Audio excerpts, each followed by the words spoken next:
প্রচুর ক্ষুধা নিয়ে বের হয়ে গেলাম জু থেকে।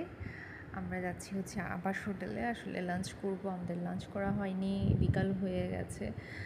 তারপর চলে গেলাম, ওখানে অনেক অনেক আইটেম ছিল। আমরা ওখান থেকে পেশোয়ারি বিফ নিলাম, চিংড়ি, খাসি, এগুলো নিয়েছি। আসলে খাবার ভালো লেগেছে আমার, টেস্ট খারাপ না।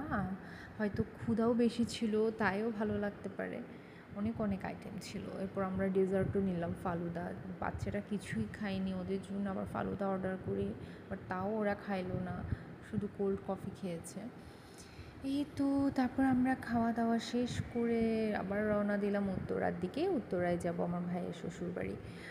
বাচ্চারা অনেক টায়ার্ড, আমার ছোট্ট পাখিটা ঘুমিয়ে গিয়েছে পথে। আর জ্যামের কথা কি বলবো, ঢাকা শহরের জ্যাম।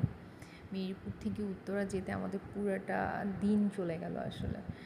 এরপর ওখানে গেলাম, অনুষা খালামণির সাথে খেলছে পাখিগুলা, অনেক সুইট। ও পুরা ওর ডেস্কের যা ছিল খেলনা সব বের করে দিল।